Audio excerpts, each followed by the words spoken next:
DD conclave में आपका एक बार फिर स्वागत है। कितना बदला गुजरात, ये जानने की कोशिश हम कर रहे हैं गुजरात विधानसभा चुनावों के संदर्भ में। एक बार फिर यहां पर गुजरात में जब पोलिंग है, मतदान है, यहां के लोगों को एक बार फिर अपनी सरकार चुनने का मौका मिला है। तो ऐसे में हम ये कोशिश कर रहे हैं कि दरअसल ये तलाशें, ये टटोलें कि गुजरात की जनता के मन में क्या चल रहा है, कौन से मुद्दे उनके दिलों को छू रहे हैं और गुजरात की जनता से कौन से मुद्दे ऐसे हैं जो दरअसल सरोकार रखते हैं। राजनीतिक पार्टियां क्या स्ट्रैटेजी लेकर इन चुनाव में उतरे, इन सब पर हम चर्चा कर रहे हैं। सौराष्ट्र के केंद्र बिंदु जिसे माना जाता है उस राजकोट में है, और सौराष्ट्र जो है अगर रीजन वाइज देखें, क्षेत्रवार देखें तो गुजरात का इंपॉर्टेंट हिस्सा है। तो राजकोट में है और इस पैनल में इस बार इस सेशन में हम चर्चा खास राजकोट की करेंगे।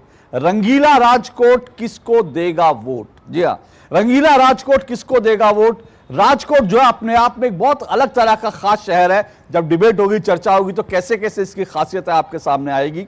लेकिन मोटे तौर पर जो है यहां पर अगर कहें तो यहां पर कुल मिलाकर 8 विधानसभा सीटें हैं राजकोट में, और 4 खास तौर से शहर जो राजकोट शहर है वहां की 4 सीटें हैं। 2017 में बीजेपी ने सौराष्ट्र में, हालांकि पूरे सौराष्ट्र रीजन की बात करें तो बीजेपी कांग्रेस से पीछे रह गई थी, लेकिन अगर राजकोट की बात करें, राजकोट की 8 में से 6 सीटें जो हैं वो बीजेपी के पाले में गई थी। बीजेपी ने यहां भी बढ़त बना रखी थी। तो जानने की कोशिश करेंगे रंगीला राजकोट किसको देगा वोट। इससे पहले कि आगे बढ़े, अपने तमाम पैनलिस्ट का परिचय करवा देता हूं और जोरदार तालियों से स्वागत कीजिए। मेरे साथ धनसुख भंडेरी जी हैं बीजेपी की तरफ से, बीजेपी का पक्ष रखने के लिए धनसुख भंडेरी जी। निधत बारोट जी हैं कांग्रेस की तरफ से, कांग्रेस का पक्ष रखेंगे। जोरदार तालियों से निधत बारोट जी का स्वागत कीजिए। बीपी वैष्णव जी मेरे साथ हैं, प्रेसिडेंट हैं राजकोट चैंबर ऑफ कॉमर्स के। जोरदार तालियों से उनका भी स्वागत। और मेरे साथ एक और बहुत खास मेहमान ज्वलंत छाया जी हैं, जो कि संपादक हैं फूल छाप, यहाँ का सबसे पुराना प्रतिष्ठित अखबार, उसके संपादक हैं। आप चारों मेहमानों का बहुत बहुत शुक्रिया, स्वागत। मुझे लगता है एक बार यहाँ जो जनता आई है, जो लोग सवाल पूछने के लिए आए, उनके लिए भी जोरदार तालियां होनी चाहिए, क्योंकि मैं देख रहा हूं यहाँ पर बहुत युवा भी हैं, महिलाएं बहुत बड़ी तादाद में हैं। आपके मन में बहुत सारे सवाल होंगे, जरूर उन सवालों को उठाने की कोशिश करेंगे। लेकिन शुरुआत करता हूं मैं धनसुख भंडेरी जी आपसे। पिछली बार तो बाजी मार ली थी, इस बार मुकाबला किधर जा रहा है? इस बार भी बाजी मार लेंगे। मैं मानता हूं कि अभी रिकॉर्ड होने वाला है गुजरात में, रिकॉर्ड होने वाला है। बीजेपी की सरकार लगातार बनने के लिए जो 27 साल से है, तो 5 साल और 10 साल और ऐसे बंगाल का रिकॉर्ड है मार्क्सवादी साम्यवादी पार्टी का, तो उसका रिकॉर्ड हम तोड़ेंगे। मोदी साहब के नेतृत्व में जो देश चल रहा है, पूरा विश्व चल रहा है, ऐसा गुजरात उसका जन्मभूमि है। और हम गुजरात के लोगों का एक लोकप्रिय नेता, देश के आज तो विश्व लोकप्रिय नेता है, इसके नेतृत्व में देश चला है, तो गुजरात चल रहा है। और थंपिंग मेजोरिटी से कमल चुन के आएंगे, रिकॉर्ड ब्रेक हमारी सीटें जीतेंगे। पूरे सौराष्ट्र या गुजरात हो, सभी जगह कमल खिलेगा, ऐसा लगता है। जब रिकॉर्ड तोड़ने की बात करते हैं, रिकॉर्ड बनाने की बात करते हैं, क्या रिकॉर्ड हमारा रिकॉर्ड है? इससे हम आगे चलेंगे। 150 से ज्यादा 182 तक पहुंचने की हमारे अध्यक्ष ने बात की। मतलब कार्यकर्ता लगातार मेहनत कर रहे हैं, लोगों को जोड़ रहे हैं। मतलब विपक्ष को आप खत्म ही कर देंगे क्या? विपक्ष को हम खत्म करने की बात नहीं, हमारी जीत के लिए हम लड़ रहे हैं। विपक्ष तो अपना मत रखते हैं और आ रहे हैं, लेकिन भाजपा अपनी जीत के लिए अपनी बात करके विकास के कामों के माध्यम से, जैसे गुजरात में किया, राजकोट में किया, सौराष्ट्र में किया और देश में कर रहे, इसकी बात के आधार पर हमारा विश्व लोकप्रिय नेता है मोदी साहब, तो इसके आधार पर हम जा रहे हैं। और पूरी तरह से हमारी टीम, संगठन की हो, सरकार की हो, सभी आज चुनाव जैसे उम्मीदवार वही है ऐसे लड़ रहे हैं। तो मुझे लगता है कि लोगों का प्रेम मिला है। पिछली स्थानिक स्वराज की चुनाव में भी हम तालुका पंचायत, जिला पंचायत, नगर पालिका और महानगर पालिका में थंपिंग मेजोरिटी से सभी जगह, आज सभी जिले में हमारे जिला पंचायत, सभी महानगर में हम महानगर पालिका में शासन है। तो मुझे लगता है कि अच्छी तरह से जो पिकअप हुआ है पूरा चुनाव का, और मोदी साहब आज नेतृत्व ले रहे हैं, हमारे होम मिनिस्टर अमित भाई शाह और हमारे मुख्यमंत्री भूपेंद्र भाई, प्रदेश अध्यक्ष CR पाटिल और बड़े नेता सभी, देश के राष्ट्रीय अध्यक्ष नड्डा जी और पूरे गुजरात के नेता एकजुट होकर आज पूरी तरह से लोगों के साथ, लोगों का प्रेम हमें मिल रहा है। आपने बीजेपी के बड़े नेताओं की बात करी, लेकिन आप विजय भाई रूपाणी को भूल गए उनका नाम लेना। नहीं, यही के बड़े नेता हैं, आपके पूर्व मुख्यमंत्री विजय भाई हैं, हमारे आप सम्मानीय उनको भूल नेता है और गए। 5 साल मुख्यमंत्री, इसके शासन में हम चुनाव 8 विधानसभा भी जीते, पिछले सभी स्थानिक स्वराज भी जीते, आज भी हमारे राष्ट्रीय नेता में है, क्योंकि पंजाब और चंडीगढ़ का प्रभारी वो है।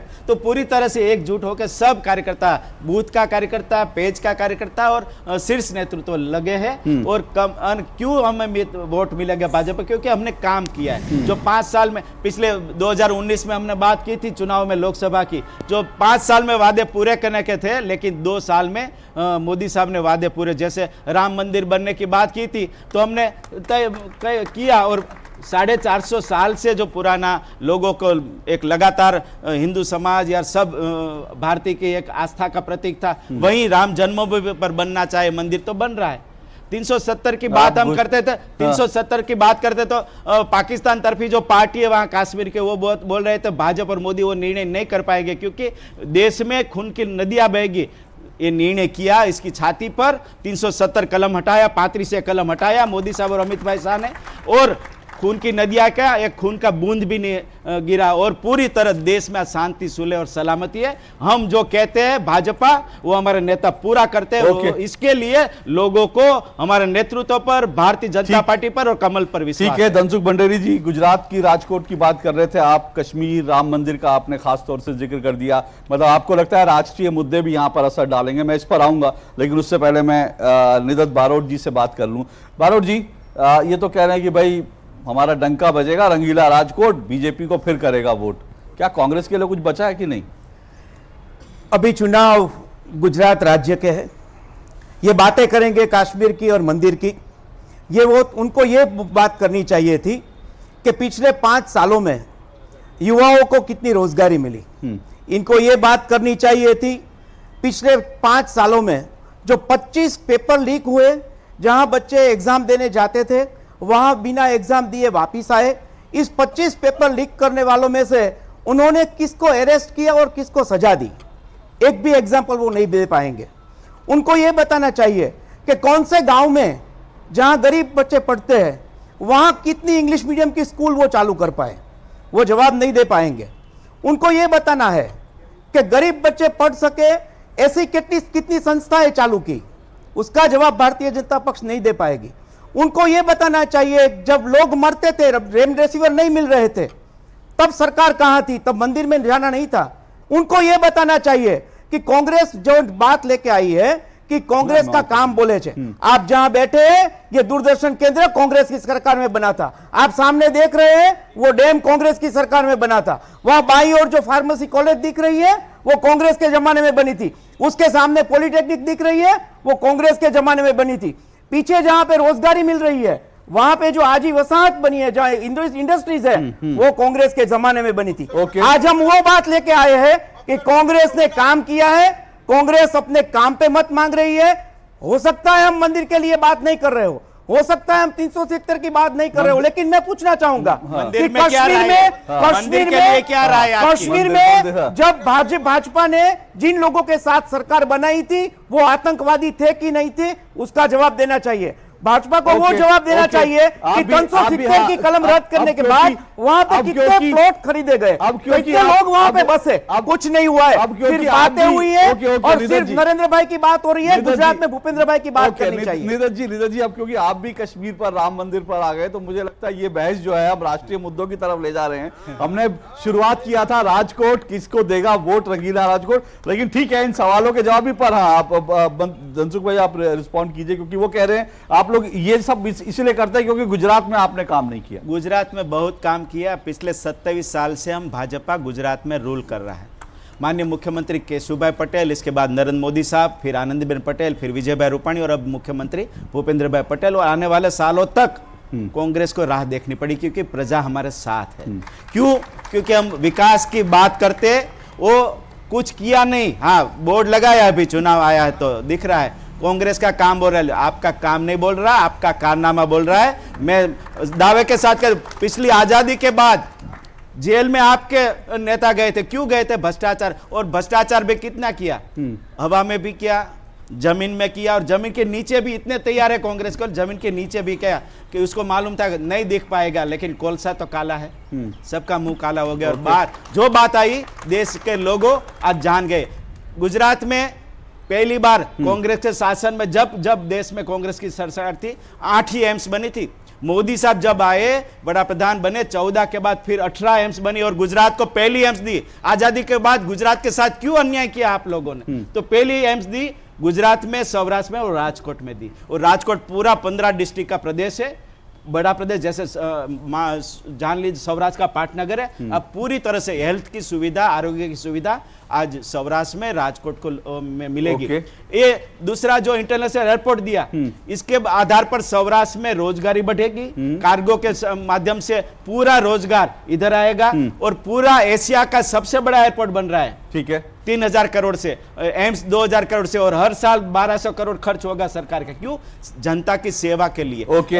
राजकोट के लिए क्या किया बात करता हूं। जब मुख्यमंत्री मोदी साहब थे, सौनी योजना बनाई 12000 करोड़ की, 135 डैम भरने की। आज वो योजना पूरी हुई है और पूरे सौराष्ट्र में, जैसे कच्छ में बॉर्डर तक जाइए, अमरेली दरिया तक जाइए, राजकोट के छोटे गांव तक जाइए, भावनगर के छोटे गांव तक जाइए, पूरी तरह सौराष्ट्र में पीने का नर्मदा मैया का पानी 500 किलोमीटर दूर से 12000 करोड़ राजकोट को मिल रहा है। अभी 5 में जो आजी डैम है, सुन लीजिए, बारिश नहीं थी तो 4 बार हम जब फोन कर रहे, हमारा मेयर फोन कर रहा है, तो 4 दिन में भाजपा की सरकार राजकोट के लिए पानी देती है और 4 बार डैम भर दिया, कोई दिक्कत नहीं है। और हम कांग्रेस वाले बोल रहे कर रही है, क्या किया? नर्मदा डैम की बात करूं, और पंजाब में जब नेहरू जी ने डैम का खातमुहूर्त किया और नर्मदा का डैम क्यों नहीं पूरा किया? मंजूरी तो देते नहीं, लेकिन मुख्यमंत्री के तौर पर मोदी साहब ने उपवास किया, तब मनमोहन जी ने उसको मंजूरी देनी पड़ी। गुजरात के साथ सरदार पटेल का भी अपमान आप कर रहे हैं।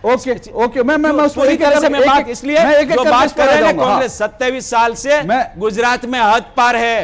हद पार किसको किया जाता है? मैं आगे नहीं जाना चाहता। हद पार किसको जाया जाता है? जो भ्रष्ट पूरी तरह से उसको लोग हद पार करते हैं। तो इस तरह से गुजरात की जनता का प्रेम हमारे साथ, इसलिए कि हम काम करते हैं। ठीक है। धनसुख जी कह रहे हैं, जो दूसरे की गिनती वो बात नहीं हम सुना, तो उसने तो हमारी बात की, उसने कुछ नहीं किया।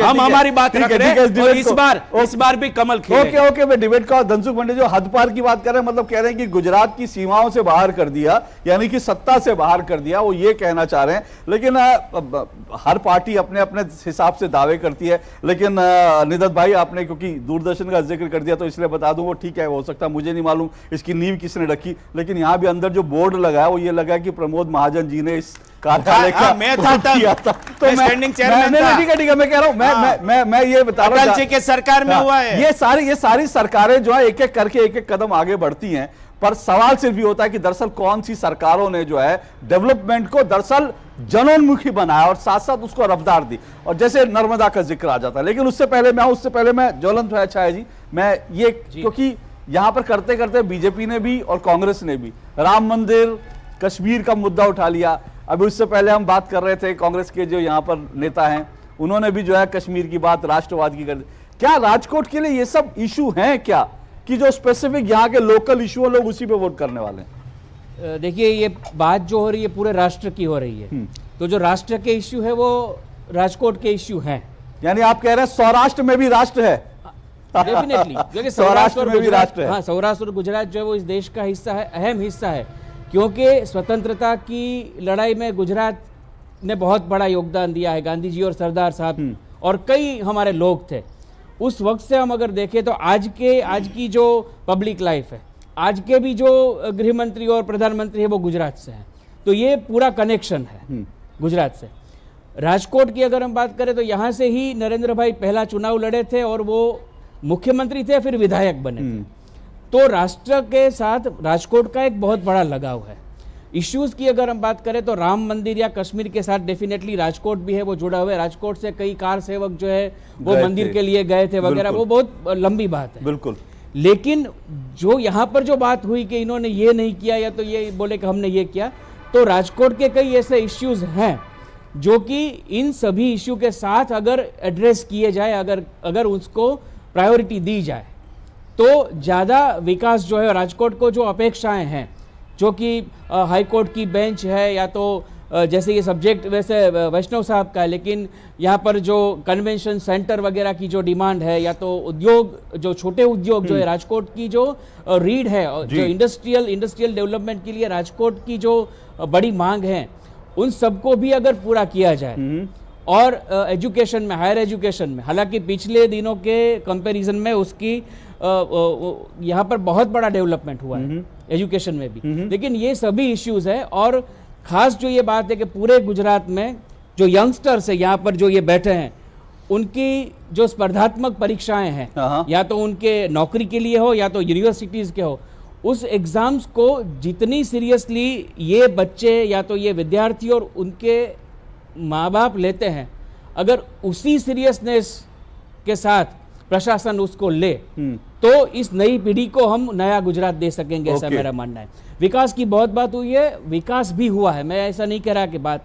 मुझे अपने ex president Pranab Mukherjee sir की एक बात, जब वो वित्त मंत्री थे और एक बजट स्पीच में उन्होंने कहा था कि development is not an incidence और event, it is a process. बिल्कुल, ये पूरी ये प्रक्रिया है। तो अभी ये दूरदर्शन की जो बात हुई, तो आपने जो ऑब्जर्व किया, तो इस स्टूडियो जो है उसका उद्घाटन प्रमोद महाजन जी ने किया था, और fortunately I was here as a reporter. अच्छा, मैंने उस घटना को कवर किया था एक अखबार में। जी। लेकिन जो शुरुआत हुई थी, जो पहले जो दूरदर्शन था, वो किसी और सरकार में हुआ था, लेकिन मैं सिर्फ ये कह रहा हूं, आपने जो प्रणब मुखर्जी की बात कही ना, तो प्रधानमंत्री नरेंद्र मोदी भी तो ये कहते हर सरकार ने कोई ना कोई अच्छा काम किया है, और डेवलपमेंट की प्रक्रिया चलती रहनी चाहिए, सरकारें कोई भी आए। और मैं एक बात और यहाँ पे बताऊं, बड़ी इंटरेस्टिंग बात, ये राजकोट के संदर्भ में जब कहा ना रंगीला राजकोट, मैं यहां पे देखता हूं कि मंच पर जो है, मैं सिर्फ जनता को बता दूं, मंच पर जो है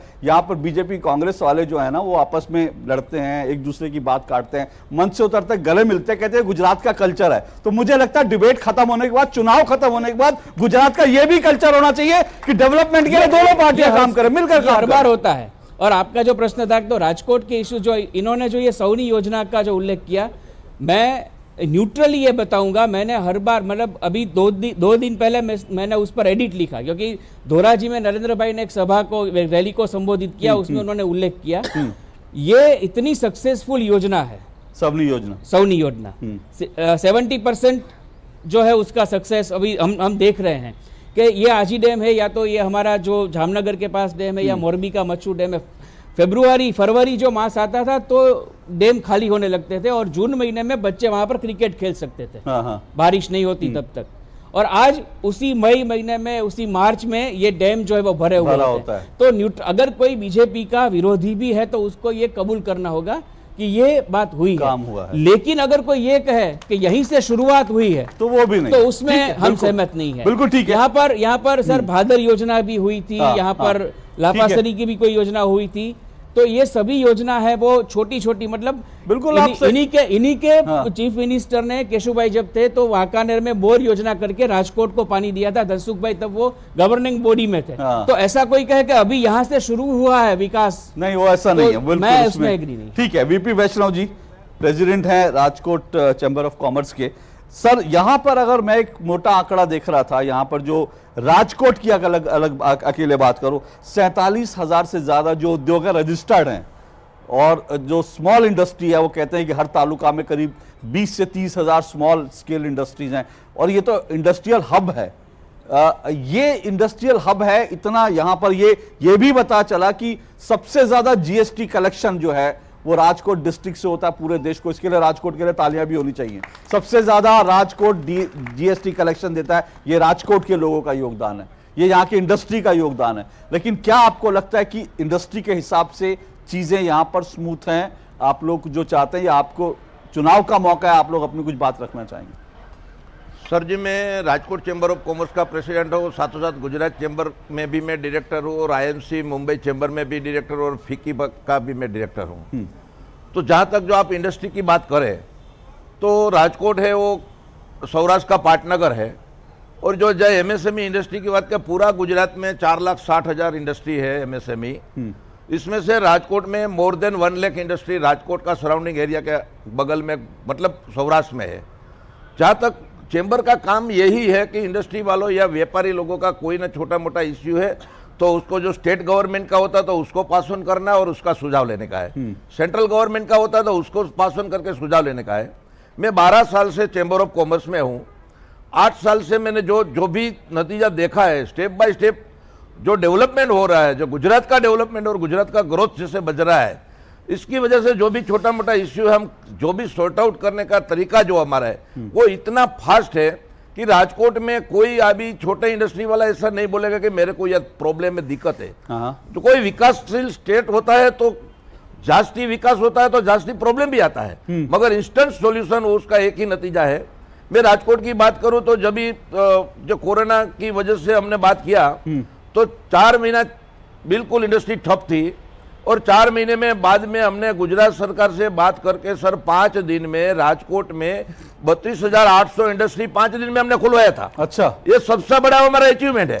और गुजरात का तालियां बजा सकते हैं आप इन लोगों ने अगर इतना शानदार काम किया तो। जी, फिर भी मैं आपको एक बता दूंगा, सौराष्ट्र की भूमि है, इधर सब इंडस्ट्रियलिस्ट है, वो पक्के ईमानदार इंडस्ट्री है। और मैं आपको बताने में भी करूंगा कि पूरा वर्ल्ड में कोई भी 4 व्हील के 2 व्हीलर गाड़ी ऐसा नहीं है कि उसमें एक पुर्जा राजकोट में नहीं बना होता है। बिल्कुल। दूसरी बात सर, जब मंगलयान बना इधर का जो पूरे का रिंग का जो बड़ा वाला रिंग बनाने की बात थी, तभी राजकोट ने ही सपोर्ट करके राजकोट की इंडस्ट्री ने मंगलयान का रिंग बनाया और मोदी साहब ने उसका एडिसन स्क्वायर में राजकोट का नाम लिया। वो सबसे बढ़िया बात है राजकोट के लिए। फिर राजकोट ऐसा है कि कई जगह पे पत्थर मार के पानी निकल के वाला ये उद्योगकार है। और जो 8 साल से मैं काम कर रहा हूं और जो अभी मैं कोविड के बारे में बात करता हूं तो कोविड में इंडस्ट्री ठप हो रही थी। जब कोविड का बात खत्म हुई तो इतना काम खुला सर, मैं 4 साल में मैंने जितना ग्रोथ और एक्सपोर्ट की बात मैं कर रहा हूं तो 4 साल में जितना हम लोग एक्सपोर्ट कर रहे थे, कोविड में हम लोग इन हाउस प्रोडक्ट करके माल बनावे हमने एक्सपोर्ट किया। जो इंपोर्ट करता था अभी हम एक्सपोर्ट कर रहे हैं। तो जो भी खराब परिस्थिति है उसमें अच्छे अवसर में बदल के जो राजकोट की इंडस्ट्री ने जो भी अभी किया है वो ट्रिमेंडस है।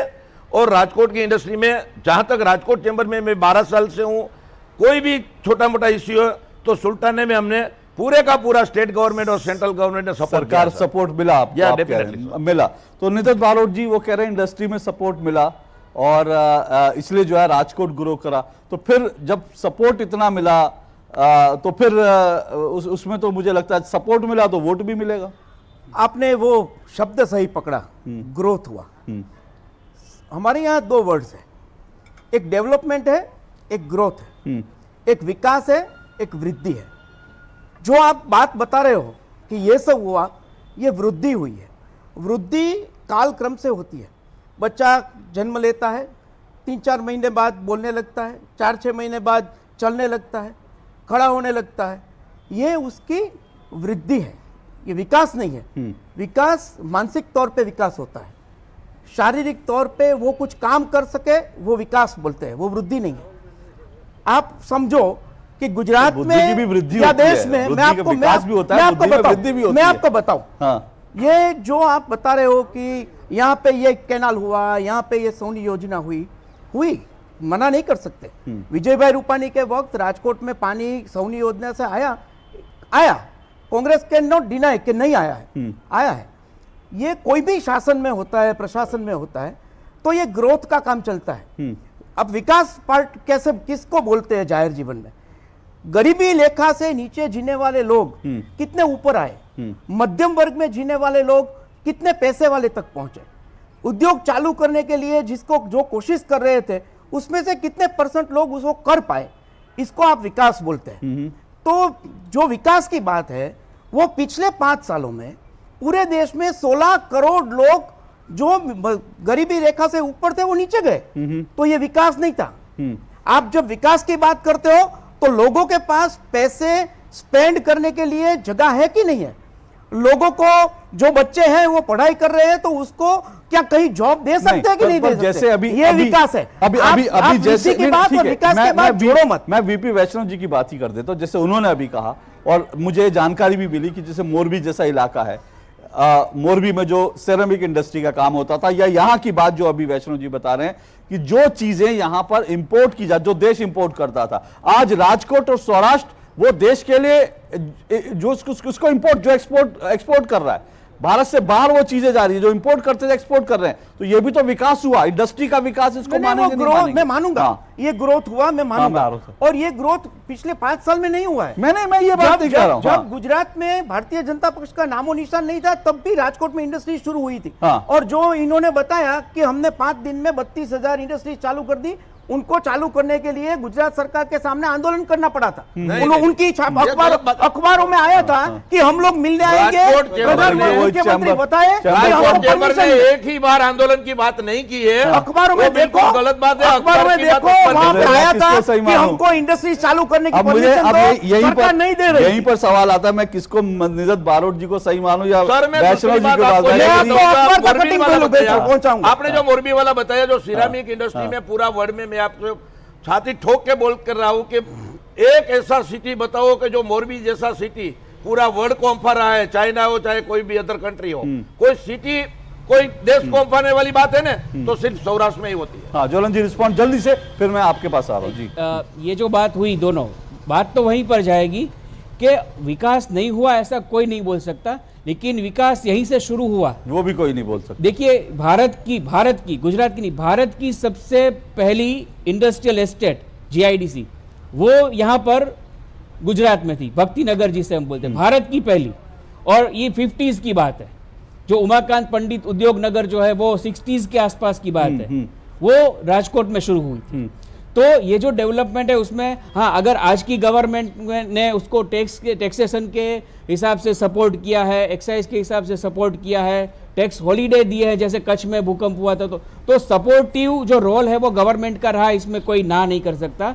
लेकिन शुरुआत पहले हो चुकी थी। एक छोटा उद्योग था, उसको ग्रो, मतलब किसी ने नींव डाली थी, फिर कोई आकर उस पर पानी डालता है, तब वो फूल हम खिला हुआ देख सकते हैं। लेकिन इसी की और ये इन्होंने जो मोरबी सिरामिक की बात की, सिरामिक इंडस्ट्री मोरबी की है, वो पूरे विश्व में प्रसिद्ध है। आज मोरबी की इंडस्ट्रीज जो है उसके साथ इटाली अपना कोलैबोरेशन करने के लिए राजी है, लेकिन उसी मोरबी में पिछले चुनाव में ये लोग चुनाव हार गए। ठीक बात है, ठीक बात है। लेकिन जो आपने कहा ना कि एक प्रोसेस है, उसी का एक उदाहरण है जिसका भी यहाँ जिक्र भी कर रहा हूं, और ये गुजरात के लिए इंपॉर्टेंट इशू भी है। धनसुख जी, आप लोग चुनाव में बार बार जो है नर्मदा डैम की बात करते हैं। अब अगर नर्मदा उस बांध की बात कर लें, उसका सपना तो सरदार पटेल ने देखा था आजादी से पहले, क्योंकि यहाँ पे सौराष्ट्र कच्छ में पानी की दिक्कत आप सबने, आप युवा तो शायद जो है उनको तो नहीं, लेकिन वहां एक महिला सर हिला रही है, क्योंकि महिलाओं को सबसे ज्यादा तकलीफ होती है जब पानी नहीं पहुंचता है। लेकिन यहाँ पे पानी की बहुत बड़ी किल्लत थी, इसमें कोई दो राय नहीं। पर अगर हम इसकी बात करते हैं तो फिर ये योजना का सपना देखा सरदार पटेल ने, नींव रखी जो है जवाहरलाल नेहरू ने, और उसके बाद उद्घाटन किया नरेंद्र मोदी ने। फिर भी आप बताओ, वो इसका श्रेय सारा आपको थोड़ी मिल सकता है, जब इसमें सबने काम किया तो फिर आप उसका श्रेय लेते हैं। वो आपने बताया, उसका जो मेन कारण है ये, क्योंकि हम बता रहे हैं नर्मदा का, पंजाब में और गुजरात में एक साथ जवाहरलाल जी ने, अपने वड़ा प्रधान, अपने देश के सम्मानीय वड़ा प्रधान नेहरू जी ने तब खातमुहूर्त किया था। लगातार 65 साल तक देश में कांग्रेस ने राज किया, लेकिन पंजाब की योजना पहले पूरी हो गई, उद्घाटन भी हो गया, लेकिन गुजरात की जो सरदार पटेल के समय की योजना नेहरू जी ने नींव रखी थी, वो योजना खत्म नहीं हुई, जैसे चालू ही नहीं हुआ, ऐसा ही था।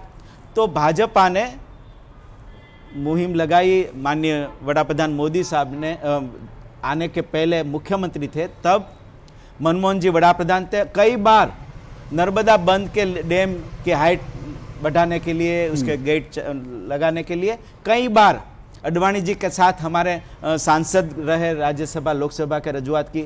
जब भी बाहर जाए हमारे भाजपा के सांसद, तब मनमोहन जी ऐसे ही कहते थे कि अभी तक नहीं हुआ, अभी तक नहीं हुआ, जो उसकी स्टाइल है। तो करने का कांग्रेस को गुजरात का ये बांध का काम नहीं करना है, उसको पंजाब पूरा हो गया। लेकिन तब मोदी साहब ने मुख्यमंत्री रहे तक अहमदाबाद में उपवास किया, फिर जाके कांग्रेस की केंद्र की सरकार ने मंजूरी देनी पड़ी, और इसके बाद जब वड़ा प्रधान देश का और गुजरात का भला हो कि मोदी साहब वड़ा प्रधान बने, और 2014 में पहला काम जो काम के हिसाब से ऐसे गवर्नमेंट वड़ा प्रधान के नाते उसने गुजरात के नर्मदा बंद की सरदार सरोवर डैम की हाइट बढ़ाने और गेट लगाने की मंजूरी का बात, पहली साइन गुजरात के लिए। इतने साल क्यों लटकाया गुजरात के ये प्रश्न को? इसलिए हम नर्मदा का दिक्कत, क्योंकि नर्मदा आधारित पूरा गुजरात का पीने का पानी का और सिंचाई का हमारा जो योजना है लगी है, और मुख्यमंत्री के तौर भी सौनी योजना बढ़ाई, जैसे वहाँ दक्षिण गुजरात में भी की, उत्तर गुजरात सुजलाम सुफलाम की। लेकिन इस योजना खत्म होने से पूरा गुजरात का आर्थिक ग्रोथ, विकास का ग्रोथ और पूरे गांवों में किसान का भी आवक बढ़ाने की बात जो मुख्यमंत्री के तौर पर और वड़ा प्रधान के तौर पर मोदी साहब कह रहे थे, वो ये हर तरफ से गुजरात की रौनक आगे ले जाने के लिए योजना बहुत थी। और दूसरी बात, क्योंकि नहीं कर रही थी कांग्रेस, उसका डैम का नाम भी सरदार पटेल के साथ जुड़ा था, इसलिए सरदार पटेल का बार बार अपमान कांग्रेस कर रही थी। भारत रत्न सरदार पटेल साहब को नहीं दिया इतने साल, हमारी सरकार बनी तब सरदार पटेल साहब को आपकी सरकार थोड़ी थी, वो तो चंद्रशेखर जी की सरकार, हमारी साथ में ही थे ना। लेकिन कांग्रेस के नेहरू जी, इंदिरा जी, राजीव गांधी के साथ टाइम नहीं हुआ। तो सरदार बंद के नाम से कांग्रेस को पूरी तरह से सूख थी इस योजना से, और गुजरात के साथ उसका हमेशा गुजरात के सामना ही रुक रहा है। फिर बड़ा प्रधान श्री मोदी साहब ने सरदार पटेल स्टेच्यू की बात रखी, और Sardar Patel statue of unity पूरा वर्ल्ड में सबसे बड़ा स्टेच्यू बनाए, तो एक बार भी देश का कांग्रेस का नेता सोनिया गांधी और राहुल गांधी और पूरे देश के नेता और कांग्रेस के एक भी नेता वहां नहीं गए। ठीक है नितिन बारोट जी, क्योंकि सरदार साहब और सरदार बंद से नर्मदा योजना जुड़ी पूरी तरह से गुजरात का विकास। और अभी भी यात्रा का विषय में राहुल गांधी ने यात्रा की, उसमें मेघा पाटकर दिखी, क्यों भाई मेघा पाटकर सरदार सरोवर डैम रोकने वाली, नर्मदा विरोधी बात करने वाली और गुजरात विरोधी बात करने वाली, उसको भारत यात्रा में जोड़ रहे हो और बात कर रहे हो एकता यात्रा। तो पूरी तरह से कांग्रेस के बड़े लीडर जो कांग्रेस की सोच ही पहले से नेहरू से आज तक राहुल तक गुजरात विरोधी नहीं है, गुजरात के प्रोजेक्ट जी गुजरात विरोधी है। ये बीजेपी बड़ा जबरदस्त हमला करती है, कहती है भाई आप लोग है ना गुजरातियों को पसंद करते हैं ना आप जो है गुजरात के साथ अन्याय करते हैं। इसलिए तो मोदी साहब को बार बार गाली गलौज बोलिए नितिन बारोट जी। फिर मैं सवालों की तरफ आ रहा हूँ, ऑडियंस की तरफ। सरदार पटेल गुजरात राज्य के कांग्रेस के 15 साल अध्यक्ष रहे। सरदार पटेल को सबसे पहले नायब वड़ा प्रधान, एक मेरी बात खत्म होने, क्यों मेरी बात कांग्रेस ने अडवाणी को क्यों नहीं दिया? राजीव गांधी अडवाणी को क्यों नहीं दिया? को देने को केशुबाबा को क्यों नहीं दिया? सरदार पटेल को आपने अडवाणी को क्यों नहीं दिया? अडवाणी ने मंदिर की नींव रखी थी, अडवाणी को क्यों नहीं दिया? वो तो आपके थे, दे सकते हैं, वो तो आपके थे, सरदार साहब को नहीं दे सकते। नहीं अडवाणी जी को क्यों नहीं दे रहे? वो तो आपके थे, गुजराती थे, इसलिए आप अरे गुजरात से अडवाणी जी चुना जाते थे। आप अडवाणी जी का नाम प्रपोज करेंगे इस भारत रत्न के लिए? आप कह रहे हैं, आप प्रपोज कीजिए। कांग्रेस के दिखने के और है सर, अडवाणी जी को टीवी का रिमोट पकड़ाया हुआ है, उसकी बात नहीं करते अपन ये कहते हैं सरदार पटेल गुजरात कांग्रेस के 15 साल अध्यक्ष रहे। सरदार पटेल को भारत के पहले नायब वड़ा प्रधान बनाया गया। सरदार पटेल के नाम से गुजरात में सबसे बड़ी योजना सरदार पटेल की बनी। सरदार पटेल के नाम से एयरपोर्ट बने। सरदार पटेल के नाम से गुजरात में कई चीजें कांग्रेस के समय में हुई। पर सरदार पटेल नहीं बने, ये भी इतिहास का सच है। पर राहुल गांधी और सोनिया गांधी क्यों नहीं गए आज तक? मेरा सवाल आपसे, क्यों? और गुजरात के कांग्रेस के लीडर एक भी नहीं, क्योंकि इसको मालूम था कि इसकी टिकट कट जाएगी स्टैच्यू ऑफ यूनिटी। आप आरोप लगा रहे हैं बड़ा। बड़ा मैं आप कह रहे हैं कि क्योंकि कोई भी जो नेता जाता था तो वो कांग्रेस के कट जाता था, या टिकट स्टैच्यू ऑफ यूनिटी जाएगा तो पूरा कांग्रेस से दखल होगा। ये मेरा भारतीय जनता पक्ष के लोगों को वो तो एकता का प्रतीक है। टिकट कैसे कटे वो पता नहीं होता है, लेकिन कांग्रेस की टिकट कैसे कटे वो पता होता है। पूरा विश्व का संदेश दे रहे सरदार पटेल के घर पे कोई जाता है तो उसकी टिकट कटती है, क्यों नहीं राहुल सोनिया जा रहे हैं? सरदार पटेल के नाम की बात करेंगे। ओके गुजरात का मामला है, इसलिए सरदार पटेल की तो बात होगी, इसमें कोई दो राय नहीं, और सरदार सरोवर योजना की भी बात होगी। वैष्णव जी, आपके पास एक बार फिर आता हूं, जल्दी से हम आखिरी राउंड में हैं। आपको लगता है कि ये जो है कोरोना का असर था, उसके बाद यहाँ नोटबंदी के कारण भी उद्योग जगत को काफी समस्याएं आई, क्योंकि डिजिटल चीजें नहीं थी, ये इन सब चीजों से क्या इंडस्ट्री उभर गई है कि आपको लगता है कि नहीं कुछ और चीज है? दूसरी बात, यहाँ इंडस्ट्रियां तो हैं, इंडस्ट्री ग्रो भी कर रही हैं, लेकिन उस इंडस्ट्री में काम करने वाले जो वर्कर्स हैं, क्या उनके लिए जो है सरकार उनके बारे में भी सोचती है, उनके बारे में भी चीजें हो रही हैं?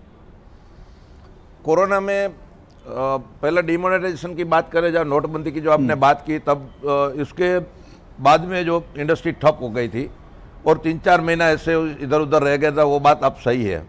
मगर जब कोई नया रूल्स इंप्लीमेंट करे तो कोई ना कोई नतीजा आने में थोड़ा दिक्कत लगता है। अभी सब स्ट्रीमलाइन हो गया है, इसमें कोई संदेह नहीं है, एक बात। दूसरी बात, कोरोना की जब मैं बात कर रहा हूँ, मैं आज की डेट में भी बता रहा हूँ कि भाई ये कोरोना वैश्विक मंदी थी, कोई ऐसा तो नहीं था कि पूरा इंडिया में या तो गुजरात में कोई ये डिसीज आया था। तब की जो बात है, तभी जो आज के दिन में मैं आपको बताता हूं कि जो कोरोना के काल खत्म होने के बाद में जितना भी इंडस्ट्री ने ग्रोथ किया है, उसका जो एक्सपोर्ट का आप फिगर देख लो। डीजीएफटी की वजह से हमारे पास जो फिगर आया है जी, वो कोरोना के पहले वाला जो फिगर था उसके 3 गुना अभी अप हो रहा है। अप हुआ। इसका मतलब ही यही है। दूसरी बात जो आपने बनाई कि भाई जो वर्कर लोग हैं उसके बारे में गवर्नमेंट क्या सोचती है, तो गुजरात सरकार ने बहुत सारी ऐसी स्कीमें निकाली है, और स्कीम का 35 से 40% ये पूरा सौराष्ट्र वाली इंडस्ट्री वाला उसका यूटिलाइजेशन कर रहा है। केंद्र सरकार ने भी अभी नया इंडस्ट्री में जैसा लॉन्च किया है कि ताकि वर्कर लोगों को आज की पहले जो मैं 2 साल के पहले जो बताऊं कि जिसको 300 रुपया मिलता था, उसको 1000 से कम नहीं मिल रहा है। ओके। तो और उसका रहने वाला रेसिडेंशियल टाउनशिप, उसको पानी का जो भी फैसिलिटी सब अभी मिल रहा है। स्टेट गवर्नमेंट और सेंट्रल गवर्नमेंट दोनों इसको कैसे ग्रोथ किया जाए, एमएसएमई को कैसे बूस्ट किया जाए, फंडिंग के बारे में भी मैं आपको बताऊं तो बैंकिंग फैसिलिटी में आज बैंक सामने आकर बोल रहा है कि भाई आपको कितना लोन चाहिए। ओके, ज्वलन जी समय कम है, बहुत संक्षेप में जानना चाहूं, यहाँ पे पानी एक बड़ा मुद्दा होता था, क्या अभी पानी मुद्दा नहीं रहा? क्या उसको किसी और मुद्दे ने रिप्लेस कर लिया है, या क्या वजह, क्या चीज है? अगर आप राजकोट की ही बात करें या तो सौराष्ट्र की बात करें, तो पानी एक बहुत बड़ा मुद्दा था, और आज पानी विपक्ष के लिए चुनावी मुद्दा नहीं रहा है। 90% तक लोगों को पानी अच्छी तरह, हाँ कहीं पर प्रॉब्लम्स होगी, मैं ऐसा नहीं कह रहा कि सब कुछ सॉल्व हो गया, लेकिन हम पिछले 20 साल को अगर देखें, 20 साल पहले की स्थिति देखें, तो आज घर घर पानी पहुंचा है, और ये सौनी योजना वगैरह के ऐसा उसके कारण पानी की जो समस्या थी वो काफी हद तक हल हो गई है, ऐसा हमें कहना। बहुत संक्षेप में निधर जी, आप अपनी बात रख दीजिए आखिर में। क्या कांग्रेस को क्यों आखिर लोग जो हैं इस बार वापस सत्ता में हो, कि आप ये कह रहे हैं कि आप सत्ता में आ रहे हैं, लेकिन एक बात ये भी आम आदमी पार्टी के बारे में आ रहा है कि वो आपके वोट काट रही है, लेकिन आपको क्या लग रहा है इस बार चुनाव किस तरफ जाएगा? गुजरात में अभी थोड़े दिन पहले तलाटी की इस्तेहार आई थी, 350 पोस्ट थी, 16 लाख लोगों ने उसकी अप्लाई की थी। मतलब बेरोजगारी पढ़े हुए बच्चों की कितनी है वो हम समझ सकते हैं। ठीक है। फार्मर्स की बात करें तो बात थी कि 16 घंटे या 18 घंटे बीच लाइट मिलने की, वो सरकार नहीं कर पा रही। फार्मर्स के लिए जो सैटेलाइट सर्वे का इश्यू था, पूरे गुजरात में फार्मर्स दुखी है। जो उद्योगकारों की बात थी, निर्मला सीतारमन ने कहा था 4 लाख करोड़ दिए हैं, मुझे तो पता नहीं लोगों तक 4 लाख करोड़ में से कहाँ आए और कितने आए पता नहीं। लोगों के लिए, हर एक लोगों के लिए उन्होंने कहा था कि 1-1 लाख 1.5 लाख की लोन देंगे। पता नहीं इसमें से कोई हाथ ऊंचा करके बता सकते हैं कि मुझे लोन मिला था।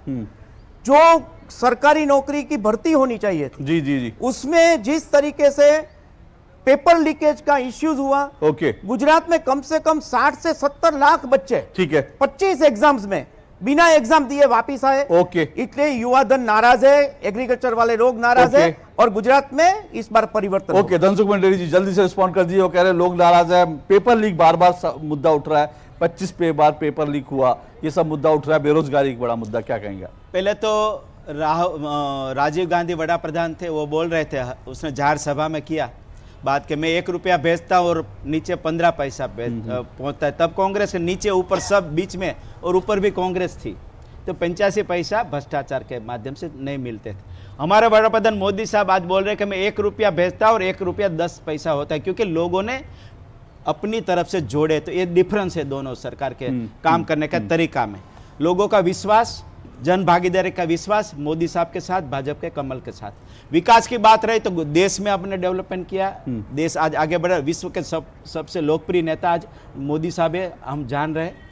विश्व में जहीं भी समिट में जाए तो सब अमेरिका या रसिया फिर जापान ऑस्ट्रेलिया उसके प्रेसिडेंट या बड़ा प्रधान कैसे तरह से बात करते हम देख रहे हैं। ठीक है। गुजरात में भी डेवलपमेंट हो, पिछले 27 साल से हम लगातार, और इस बार पूरी 7वीं 8वीं बार हम चुन के आएंगे, वो भी हमारा रिकॉर्ड हो गया। राजकोट की बात करेंगे तो राजकोट में हमने एम्स दिया, इंटरनेशनल एयरपोर्ट दिया, बस पोर्ट दिया, रेसकोर्स 2 दिया, अटल सरोवर दिया, नई टीपी स्कीम दी, नया हरने फरने का दवाखाना, सभी तरह से पूरा राजकोट का डेवलपमेंट किया। पीने के पानी की जो बात करें तो हमने एक्सप्रेस फीडर लाइन भी डाली आज ही, और न्यारी भादर के लिए 600 करोड़ की सौनी योजना के पैसे हमने लाइन डाली। तो पूरी तरह से राजकोट का समतोल विकास किया, स्वरोजगार समतोल विकास किया।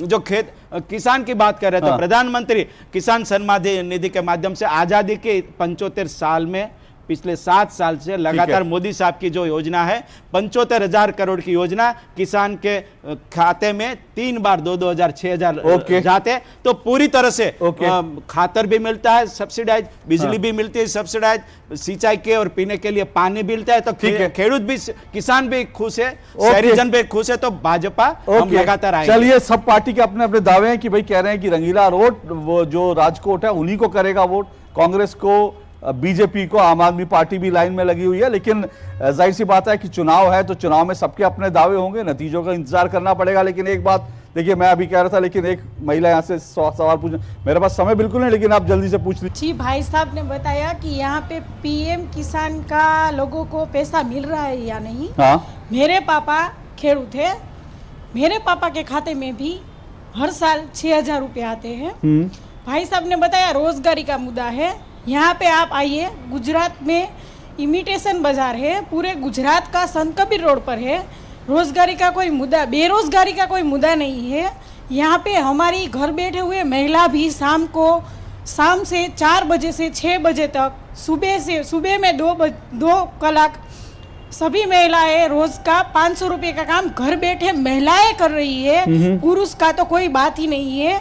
ये भाई साहब के पास बेरोजगारी का मुद्दा है, वो बिल्कुल गलत है। आप मेरे साथ संत कबीर रोड पर आइए। भाई साहब ने बताया था कि यहाँ पे इंग्लिश मीडियम का सरकार की तरफ से कोई मिल नहीं रहा है बच्चों को शिक्षण।